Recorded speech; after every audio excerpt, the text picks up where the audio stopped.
Então disse Jesus a seus discípulos: se alguém quer vir após mim, a si mesmo se negue, tome a sua cruz e siga-me.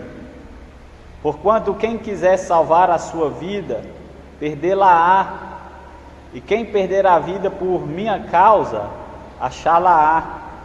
Pois que aproveita o homem se ganhar o mundo inteiro e perder a sua alma? Ou que dará o homem em troca da sua alma? Porque o Filho do Homem há de vir na sua glória de seu Pai, com os seus anjos, e então retribuirá a cada um conforme as suas obras. Em verdade vos digo que há alguns hábitos que aqui se encontram, que de maneira nenhuma passarão pela morte, até que vejam vir o Filho do Homem do seu reino. Amém, meus irmãos? Nós vamos estudar esses 4 versículos, e aqui nós vemos Jesus tendo uma conversa com os discípulos.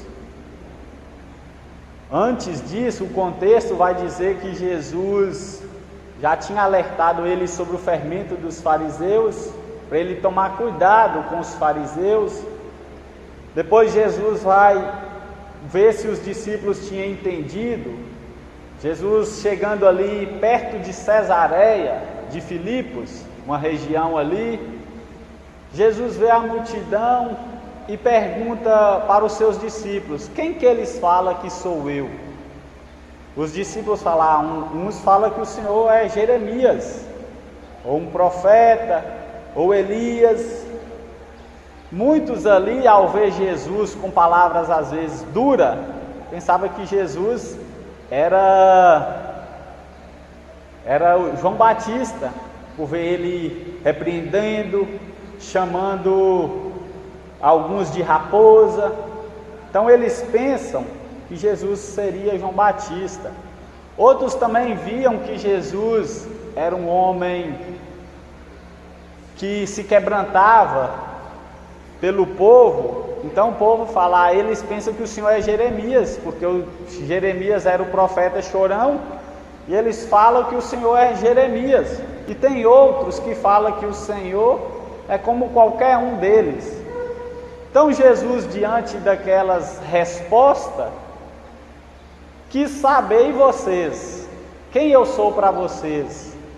Eles falam que para eles eu sou isso, e para vocês? Então Pedro ali responde: tu és o Cristo, o Filho de Deus vivo. Então Jesus, tão alegre com essa resposta, ele fala: eu também te digo que tu és Pedro, e sobre esta pedra edificarei a minha igreja, e as portas do inferno não vão prevalecer contra ela. Infelizmente, muita igreja, catolicismo romano, eles pegam essa base para dizer que o apóstolo Pedro foi o Papa de Roma, que o apóstolo Pedro deve merecer a adoração. Jesus aqui, ele quer dizer: tu és Pedro, e sobre esta pedra, sobre a sua afirmação de que eu sou filho de Deus, sobre essa base que você falou, eu edificarei a minha igreja. E é tanto que a igreja ali se expande, e Pedro tinha como cabeça quando na ausência de Jesus. Então, meus irmãos, Jesus queria saber quem que o povo pensava, quem ele era diante da sociedade ali no contexto.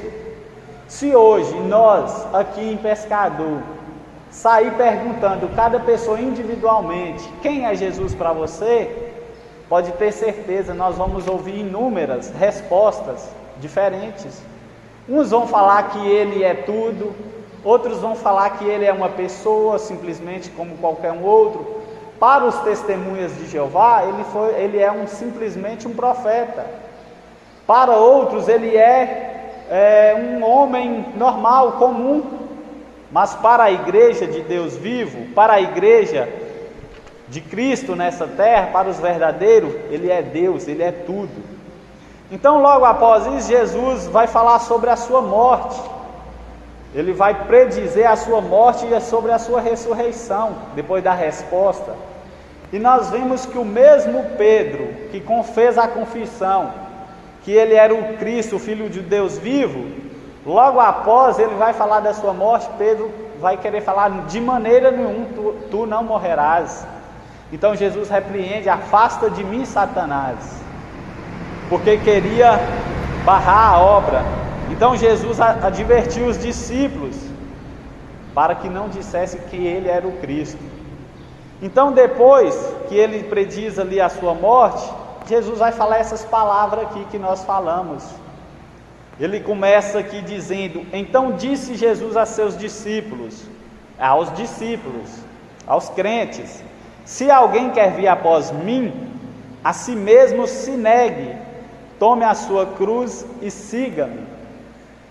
Esse versículo, meus irmãos, infelizmente por muitos, ele não é lido nem praticado.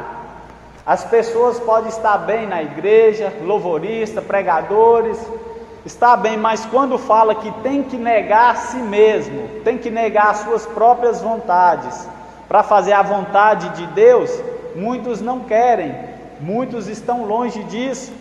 Então Jesus fala aos seus discípulos: se alguém quer vir após mim, a si mesmo se negue, tome a sua cruz.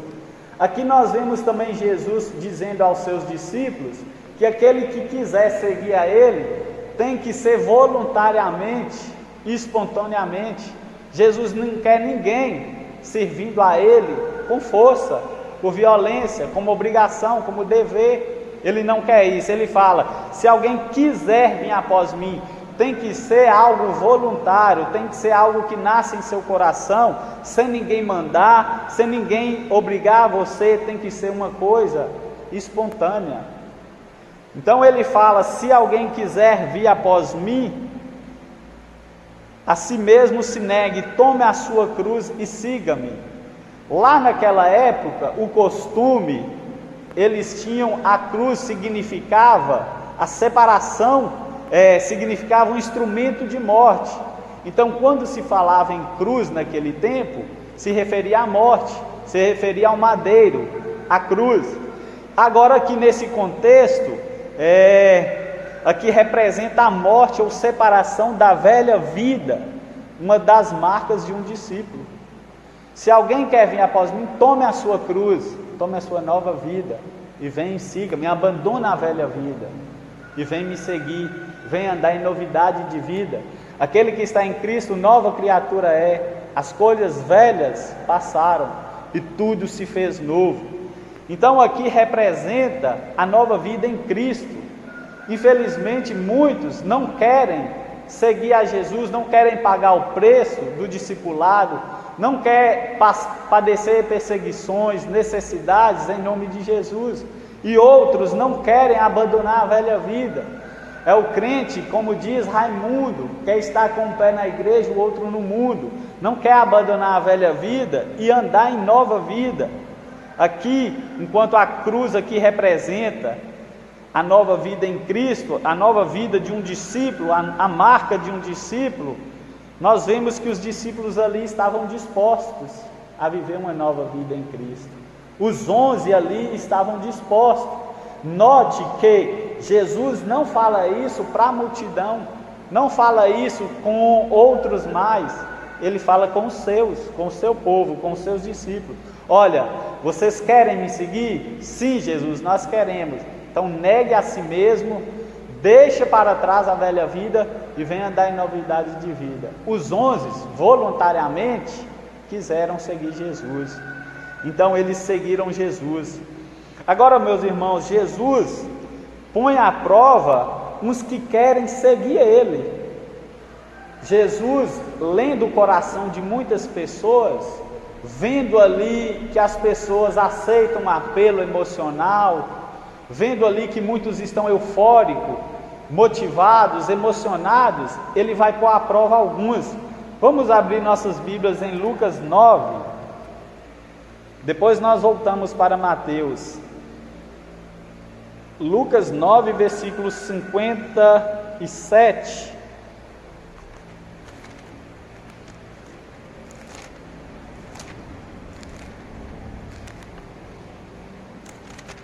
Lucas 9, 57 ao 62.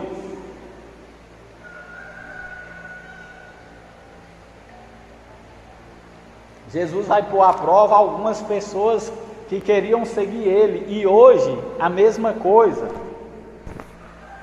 Diz assim o texto: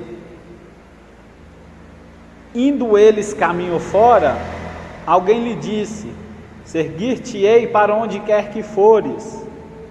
Mas Jesus lhe respondeu: as raposas têm seus covis, e as aves dos céus ninhos, mas o Filho do Homem não tem onde reclinar a cabeça.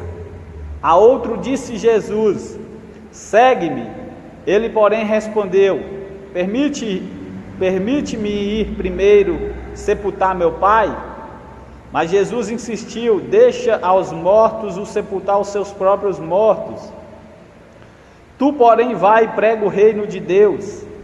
Outro lhe disse: seguir-te-ei, Senhor, mas deixa primeiro despedir-me dos de casa. Mas Jesus lhe replicou dizendo: ninguém que tendo posto a mão no arado, olha para trás, é apto para o meu reino, é apto para o reino de Deus.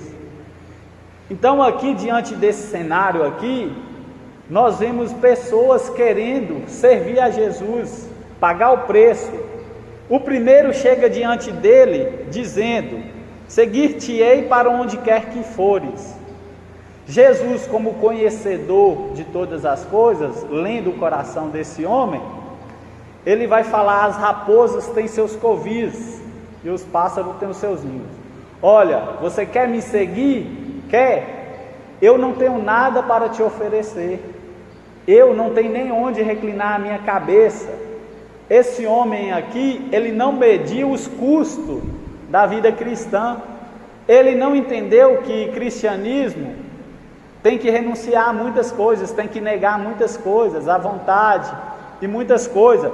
Ele foi um homem precipitado, ele viu ali o cristianismo começando a avançar, e ele já chegou: te seguirei onde quer que fores. Ele não mediu o caminho, ele não fez um balanço geral antes de coisa. Aí Jesus pega e responde: as raposas têm seus ninhos, o Filho do Homem não tem onde reclinar a cabeça. Você quer me seguir? Eu não tenho nada para te oferecer. Por que Jesus falou isso? Jesus sabia do coração dele, a intenção dele. Ele queria levar vantagens diante de Jesus, ele queria lucrar, ter uma vida lucrativa diante de Jesus. Mas Jesus falando: eu não tenho nada para te oferecer, a não ser que você tome a sua cruz e siga-me. Então nós vemos que esse homem foi precipitado. Agora, trazendo para nós, muitas pessoas, ao ouvir o Evangelho, vem num culto, participa de um culto e vê que o culto está bonito, louvor, alegria, comunhão com os irmãos, talvez depois sobe para cima, tem uma comunhão, um café, um lanche, e fica perplexo com aquilo e fala: agora eu vou servir a Jesus. Não mede os custos, pensa que a vida do cristão se resume só àquilo ali, a alegria, o gozo, mas não sabe ou não lembra que no outro dia às vezes as lutas começam. Pensam que é ausência de lutas servir a Jesus, e eles de cara já querem: eu vou servir a Jesus, eu vou todo dia na igreja, eu vou todo dia ler a Bíblia, eu vou participar, eu não vou falhar. Aí logo passam uns dias, vão ver como é que é a realidade. É precipitado, fala antes da hora, sem medir os custos. E o outro, o próprio Jesus convida ele, no versículo 59. A outro disse Jesus: segue-me. Nós vemos aqui que o próprio Jesus chama: segue-me. Ele, porém, respondeu: permite ir primeiro sepultar meu pai? Mas Jesus insistiu: deixa os mortos sepultar os seus próprios mortos. Tu, porém, vai e prega o reino de Deus. A esse aqui, Jesus sabia que ele entendia da palavra. Então Jesus, vendo ele, e fala: segue-me. E ele fala: sigo, mas deixa primeiro sepultar o meu pai. Naquela época ali, meus irmãos, o pai dele provavelmente estava idoso, tinha heranças, terra, posses, e para ele receber essa herança, o pai dele primeiro tinha que morrer, só podia passar para o nome dele depois que morresse.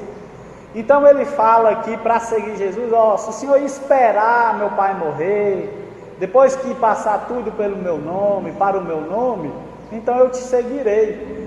Ele é um homem que entendia que Jesus fala: deixa os mortos sepultar os mortos, vai e prega o reino de Deus, porque ele era dotado de conhecimento. Mas ele falou: não, deixa primeiro eu sepultar meu pai está velho, quase morrendo, espera que eu te sigo. Esse homem, ele é omisso, ele omitiu, por ele conhecer, por ele entender, por ele saber. Jesus, o próprio Jesus chama ele, mas só que ele omite o que ele conhece, ele omite pregar o evangelho. Não, eu vou cuidar do meu pai, prioridade é o meu pai, é as posses que meu pai tem. Então logo ele omite o evangelho.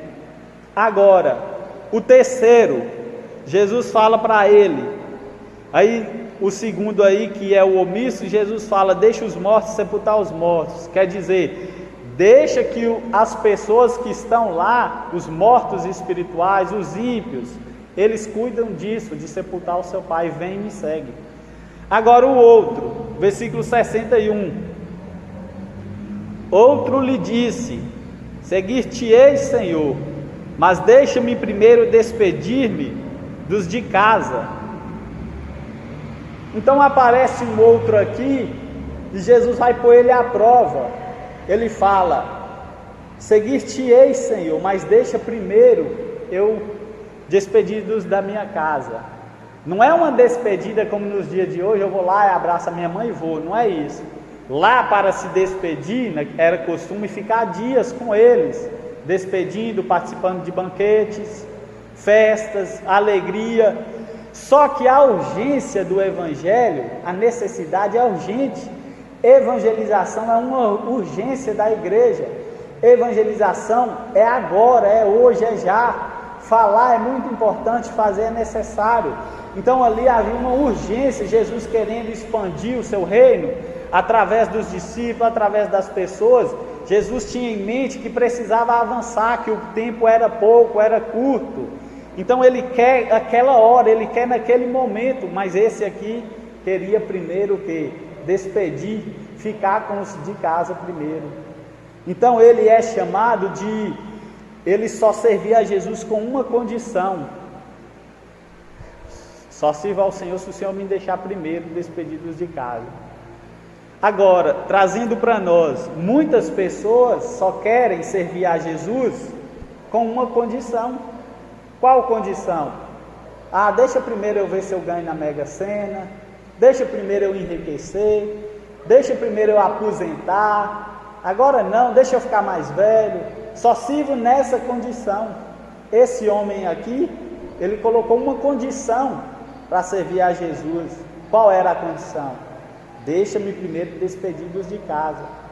Tem outros que usam desculpas: deixa primeiro ver se o que vai dar aquilo, o que vai dar aquilo outro, deixa eu ser feliz primeiro para depois servir a Jesus. Só vou servir a Ele nessa condição, enquanto eu estiver bem. Então, meus irmãos, Jesus coloca à prova quem quer seguir a Ele.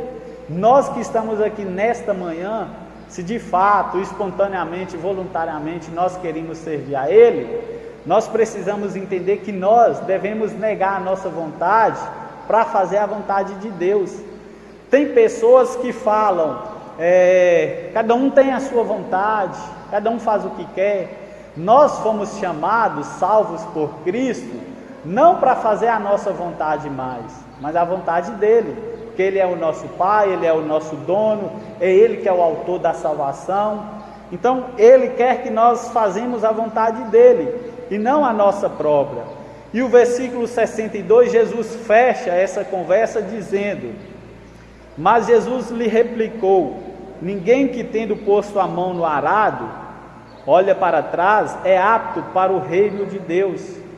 Ou seja, Jesus ali vai usar um acontecimento daquela época, que era o acontecimento do agricultor. Quando ele ia fazer o suco de uva, ele passava o arado naqueles frutos, e se ele errasse o caminho, tinha que ser reto. Se ele errasse, se ele despistasse a sua atenção, olhar para trás, ele errava, ia sair um suco ruim. Então, Jesus diz que um agricultor que, manejando um arado, olhar para trás, fará um suco irregular. Então, Jesus pega aquela fala para adaptar ela no ensinamento, dizendo que aquele que começa, que aquele que lança a mão no arado, olha para trás, retrocede, faz de qualquer maneira, faz com frouxidão, faz sem ser com sinceridade, seriedade, aquele que faz isso não é apto, não está preparado para o reino de Deus. Nós vemos muitas pessoas fazendo de qualquer maneira, muitas pessoas andando de qualquer jeito, não levando o cristianismo a sério, não são aptos. Jesus fala que rogai ao Pai da seara para que mande ceifeiros, porque a seara é grande, mas os trabalhadores são poucos. Aí nós vemos hoje muitas pessoas, obreiras, diáconos, presbíteros, pastores, mas ainda é pouco. Jesus diz que é pouco. Jesus quer dizer ali, rogai ao Pai da seara, os ceifeiros, a seara é grande, os ceifeiros são poucos. Ele quer dizer, são poucos os aptos, são poucos os preparados para estar diante do Evangelho. Então nós precisamos entender isso. Agora vamos voltar lá para Mateus, no capítulo 16. Vamos continuar ali. Então tomar a cruz, meus irmãos, é viver uma nova vida, abandonar a velha vida, separar da velha vida. Agora nós vamos ler o versículo 25. Mateus 16, versículo 25.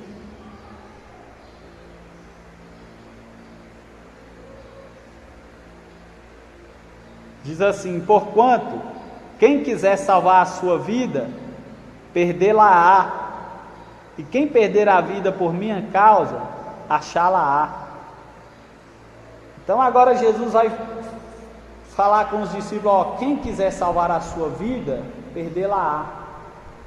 Ou seja, Jesus aqui está querendo dizer, quem quiser salvar a sua vida, quem quiser ser notório, quem quiser ser popular, famoso, preocupar com os status, os nomes, renomes, posses, esse vai ganhar no mundo, esse vai ser famoso aqui no mundo, mas perder a sua vida não adianta. O que adianta você abraçar o mundo, mas se o Pai está de costa para você?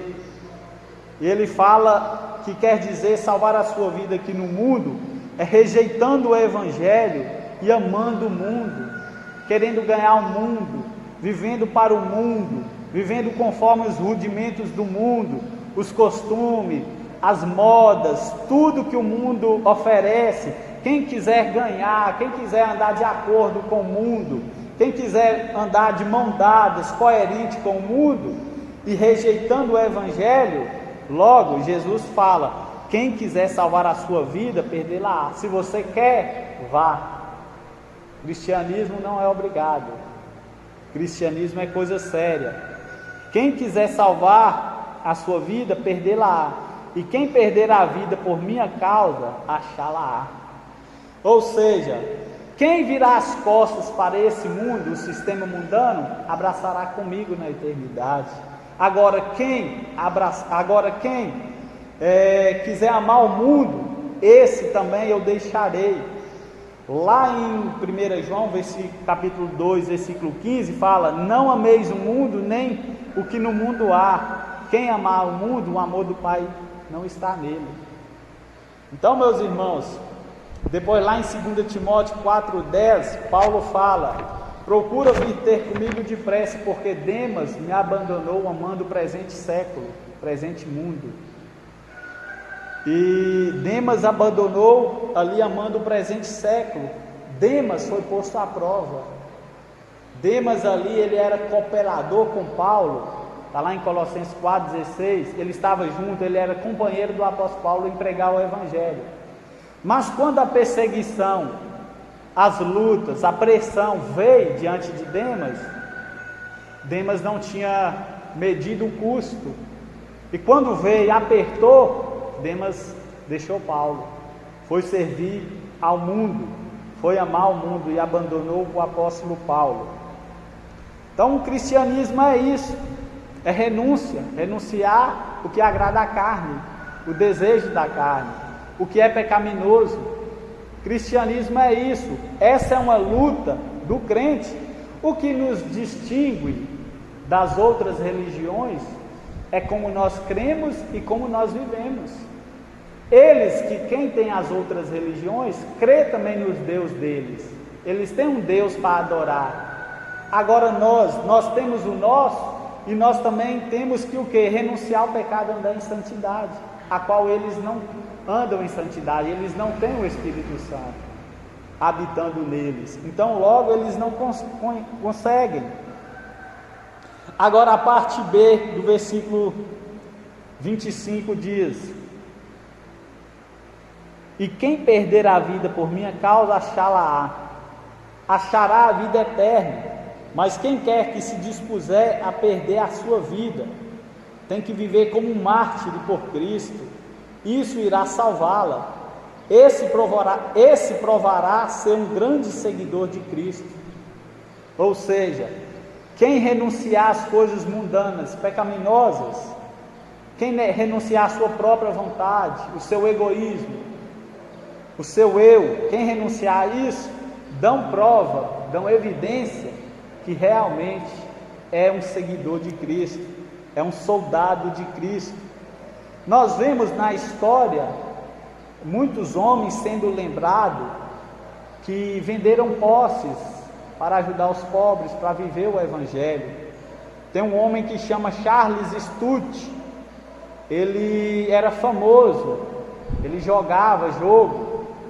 Quando ele teve um contato com o evangelho, ele preferiu vender tudo o que tinha para ir viver para a glória de Deus.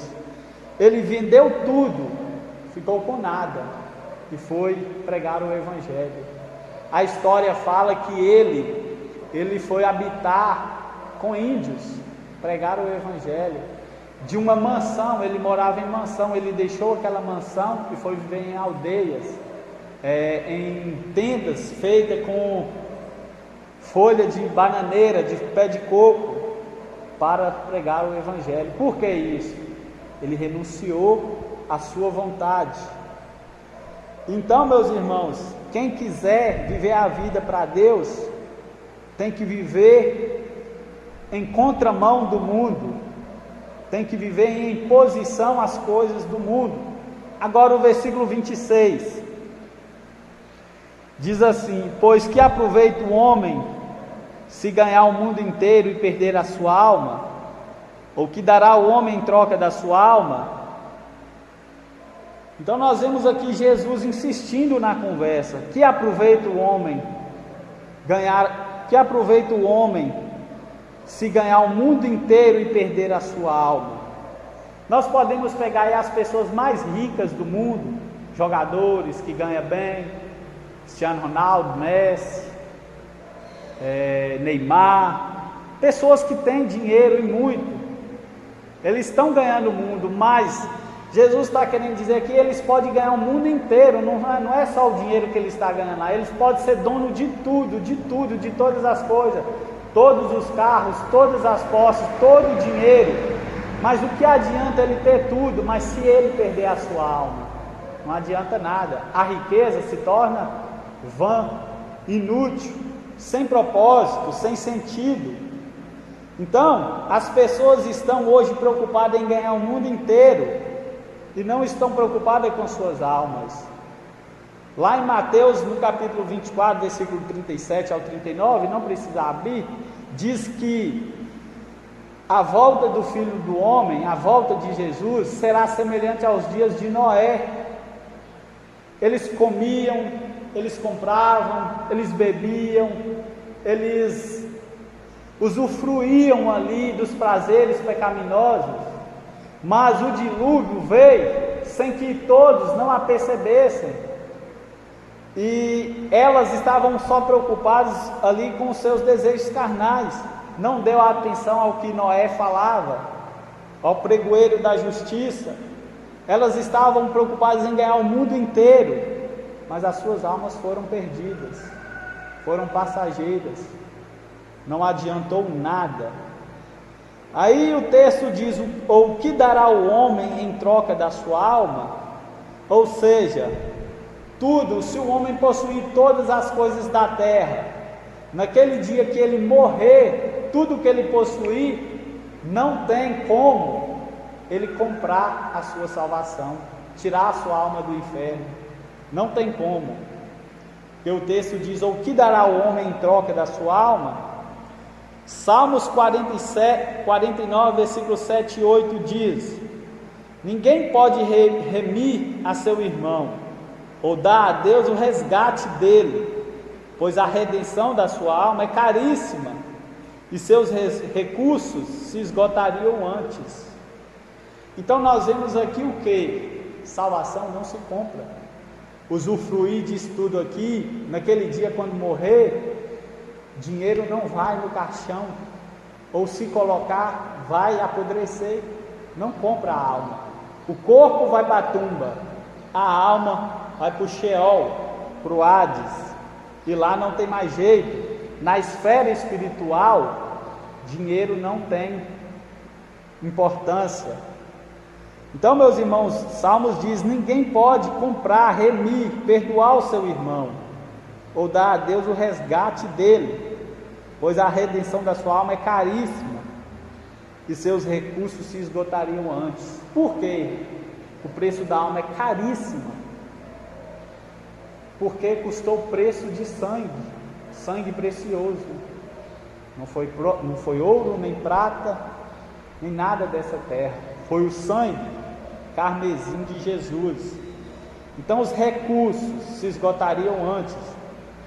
Riqueza não compra salvação, senão, lá na parábola do rico e do Lázaro, fala que existia dois homens, o rico e o Lázaro. Lázaro foi morto, e os anjos levou ele para o paraíso, e o rico eles sepultaram, e lá no Sheol ele teve uma conversa com o pai Abraão, arrependido tarde demais. Aí nós vemos que a riqueza que ele tinha na terra não teve com o que ele fazer diante da eternidade. Agora versículo 27,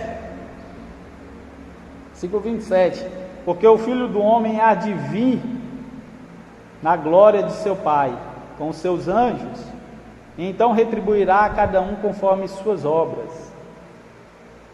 Aqui nós vemos Jesus dizendo que chegará um tempo de recompensas no futuro para os crentes. Para os crentes, tribunal de Cristo. O crente, ele vai se apresentar ao tribunal de Cristo. Para o ímpio, ele vai se apresentar no trono branco, no juízo de condenação. Então, os crentes vão ser recompensados, cada um segundo a sua obra, vão receber galardão. Agora, o ímpio vai receber a sentença e vai ser julgado um por um, segundo as suas obras, segundo o que tem feito por meio do corpo. Aqui, porém, o Senhor estava preocupado com a recompensa do ímpio, o castigo eterno. Aqui Jesus fala: porque o Filho do Homem, ele estava falando dele mesmo, há de vir na glória de seu Pai com seus anjos, e então retribuirá a cada um segundo as suas obras. Jesus aqui, na sua volta, no arrebatamento, ele vai vir com seus santos anjos, e eles vão recolher primeiro o joio, vão atar e vão lançar no lago de fogo, e eles vão ser retribuídos cada um segundo as suas obras, enquanto os crentes vão se apresentar ao tribunal de Cristo, para também serem julgados e recompensados segundo as suas obras. Lá em Apocalipse capítulo 1, versículo 7, fala que o Senhor virá do céu e todo olho virá. Essa glória aqui, porque o Filho do Homem há de vir na glória do Pai, todo olho verá. Vai ser visível, todos vão ver, vai ser visível a volta de Jesus. Agora o versículo 28. Em verdade vos digo que alguns há dos que aqui se encontram, que de maneira nenhuma passarão pela morte, até que vejam vir o Filho do Homem no seu reino. Então Jesus aqui, ele quer dizer assim: em verdade vos digo que alguns há dos que aqui se encontram, que de maneira nenhuma passarão pela morte até que vejam. Jesus aqui estava falando logo o que ia acontecer após isso, a transfiguração dele, no capítulo 17. Ele fala que tem alguns que estão aqui, que foram 13, vão ver, não vão morrer, até que vejam vir o Filho do Homem no seu reino. Jesus ali, diante da transfiguração, vão dar para eles uma ideia do que é a glória do Pai. Então eles, logo após isso, eles já experimentavam isso. E quem experimentou foi Pedro, João, foi os três que estavam, foi Pedro e aos irmãos Tiago e João. Ele levou eles particular e cumpriu. Esse versículo 28 já foi cumprido. Quando os irmãos leiam com essa sabendo que esse versículo já foi cumprido, porque Jesus falou para eles que estavam lá naquele momento, que se encontram de maneira nenhuma passarão pela morte, até que vejam vir o Filho do Homem do seu reino. Então eles teve uma experiência com Deus e viu Deus vindo em sua glória. Agora, irmãos, a conclusão: seguir a Jesus exige um novo rumo na vida, que precisa ser espontâneo e voluntário. Não deixe que ninguém te obrigue a servir a Jesus. Tem que ser voluntário. Tem que ser o próprio Jesus tem que te atrair. E ele te atraindo, você voluntariamente, espontaneamente, vem o servir. Infelizmente, tem muitas pessoas que escondem, tem medo de pastor, tem medo do que a membresia vai ver ele fazendo. Não, cristianismo é uma coisa voluntária. Não é o pastor que dita como você deve viver, a palavra que dita. O pastor está para orientar, instruir, direcionar nós. Mas a palavra de Deus, ela tem a primazia em nossa vida. Ela é o que nos sustenta. Agora, seguir a Jesus exige um novo rumo na vida, que precisa ser em direção a Jesus. Você está caminhando em direção a Jesus? Se sim, continue firme nesse caminho, não retroceda, firme-se em Jesus, firme-se nas promessas de Jesus, não olhe para trás, não olhe para o mundo, não faça como a mulher de Ló, olhou para as coisas que estavam em Sodoma e Gomorra e virou estátua de sal. Não faça isso, continue em direção, continua persistindo no caminho, olhando para o autor e consumador da fé, para o alvo que está, para o prêmio da nossa vocação que está logo ali. Nós já estamos caminhando às últimas horas, os últimos dias. Jesus está a retornar. Os sinais indicam o seu retorno. Os acontecimentos mostram a sua vinda. Perto ele está às portas. Terceiro, nós precisamos seguir a Jesus com a ideia que nós temos que renunciar o nosso eu. A carne que está em nós, os desejos, ele quer as coisas, a carne, a natureza pecaminosa, ela inclina para o mal.